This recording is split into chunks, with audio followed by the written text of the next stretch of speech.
Internet viewing world, I am back.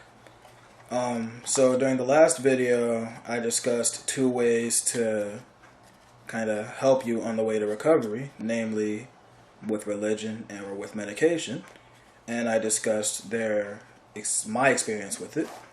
I just want to stress that again, just because I didn't have much concrete results with either of them, that doesn't diminish how effective they can be to somebody else. But for this video, I'd like to talk about one thing that did have an effect on me, namely counseling. So my experience with counseling or one-on-one therapy, where you just talk one-on-one with a trained counselor so they can get to the bottom of your issues and what makes you tick, and offer some solutions on how to turn that way of thinking around. I mentioned in an early video that I did maybe a month or so of counseling when I was in college, and I did kind of enjoy that. And then very recently, I started seeing another counselor, and that again had some pretty positive results. I was able to look at some of the events in my past and look at some of my ways of thinking, figure out why I thought that way, and start doing new thought exercises and trying to change that way of thinking. And I want to believe that worked. So, yes, if I were to recommend any method of overcoming whatever issues you may have, I would recommend seeing a therapist or a counselor. And I know that for a lot of people, and for men especially, going to a therapist or counselor is one of the toughest things you can do.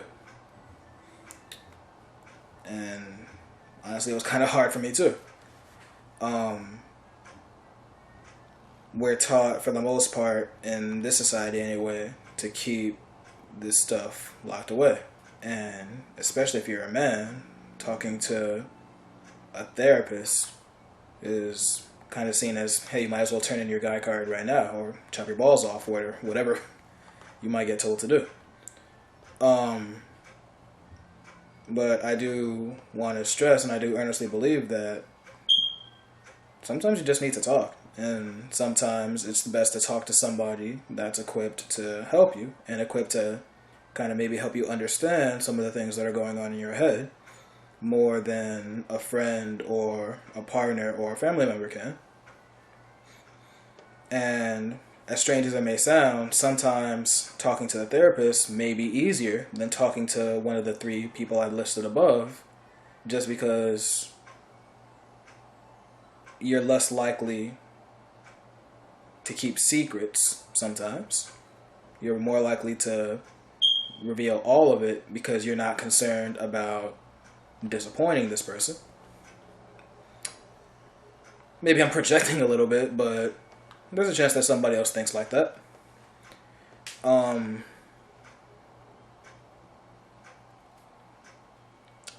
But yeah, it'll probably be embarrassing. It'll probably be hard, but I would wholeheartedly and earnestly suggest talking to a therapist or a counselor. You may feel shameful, you may feel embarrassed. Other people that know may have some not very nice things to say, but at the end of the day, this is your life. This is your body, and these are your thoughts that are causing you this much distress. And just because you're using a coping method that others may deem weak shouldn't stop you. They're not the ones that have to deal with it. You are. You should do whatever helps. And just giving my 2 cents, counseling helps. It definitely does help.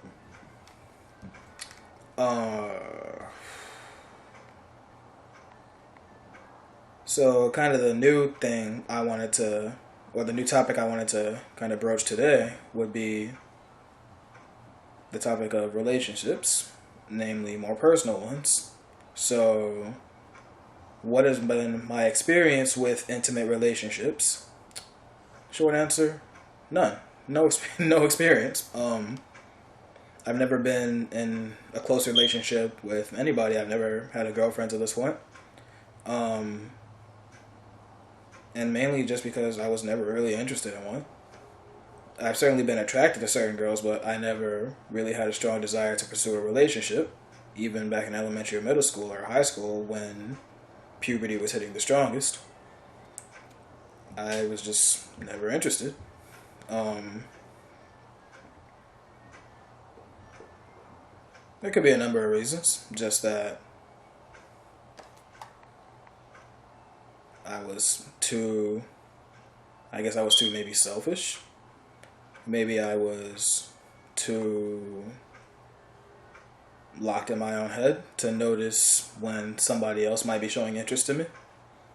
Um, Maybe I was too locked up in my head to show interest in anybody else but myself. But whatever the case may be, I've just never been interested in pursuing a relationship. I was more focused on trying to make friends than to try to get a girlfriend. And that's still true to this point. That I'd want to be able to, I guess, build up a close friendship circle or build up I don't need that many, just maybe a group of a small number of friends that I can share myself with before I guess, take the plunge into putting myself out there on the dating scene. Um,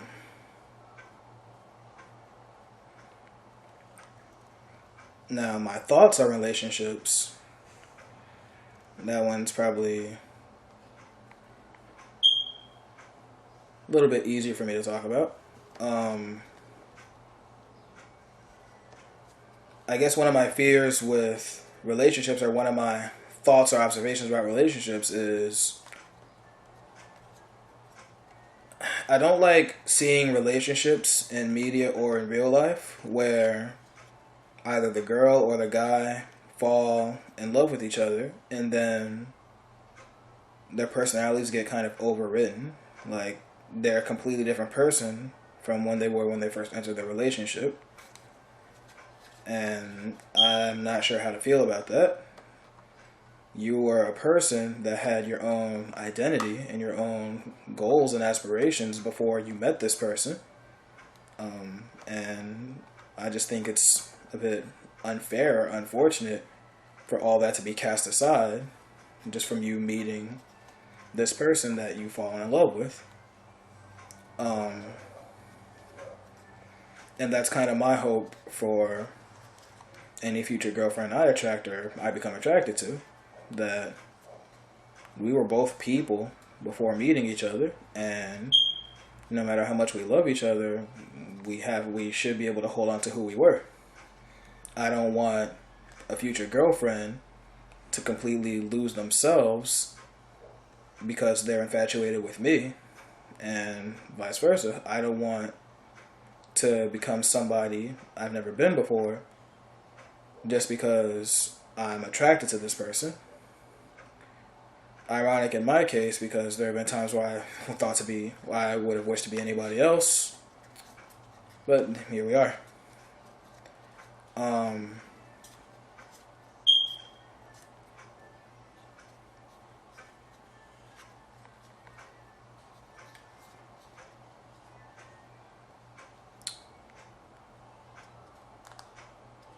I just think it would be nice if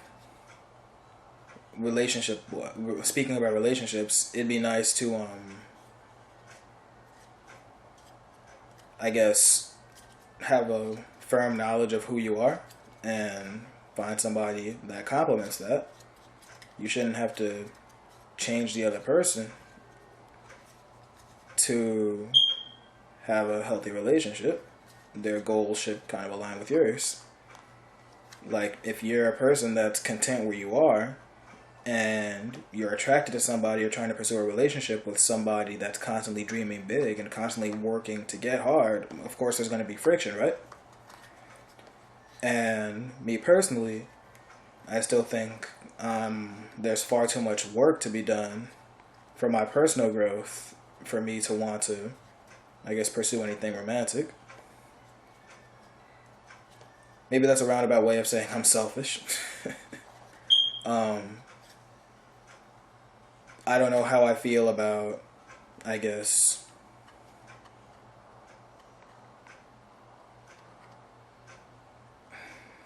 I don't know how I feel about,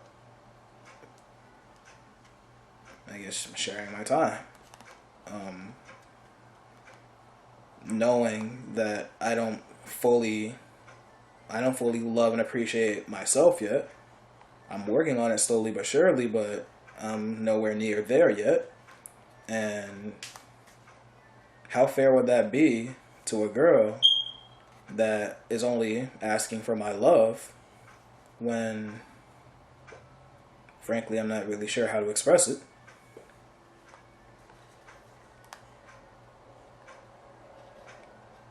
And as I said earlier, I'm still not even sure I want a relationship right now. I have seen myself, I can picture myself with a girlfriend and even a wife and kids. I can picture myself as part of a family. I can visualize it, but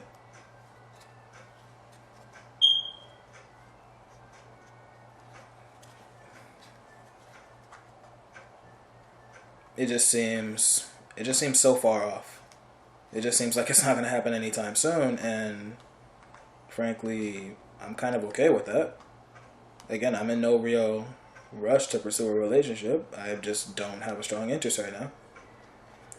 And forcing myself into a relationship just to appease somebody else, or just because society thinks I should be in a relationship right now, is ridiculous to me.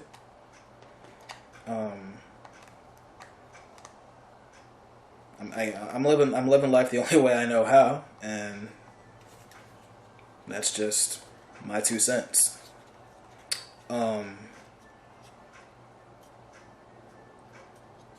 And maybe I'm overgeneralizing, but I wonder how many people that suffer from the issues discussed in these video series, or this video series, have been in rocky relationships, either before or after their mental stresses came to light. And I wonder how that relationship has impacted them.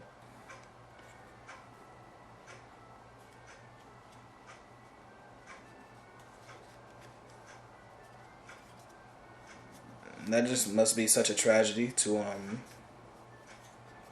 have a relationship die and have the participants be permanently altered as a result, or for somebody to enter a relationship bringing quote unquote baggage, and turns out the relationship was doomed from the start. And I'm not trying to suggest, I'm not trying to be overly pessimistic about this. I'm not trying to say it's impossible for you to enter a relationship if you do suffer from depression or anxiety or any other mental challenge, or emotional challenge.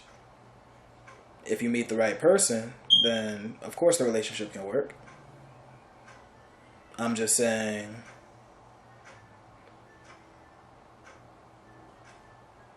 I guess, as best you can, try to make sure you're in the right space for it. And that will be my view on relationships. Kind of a short video this time, but I will see you guys later.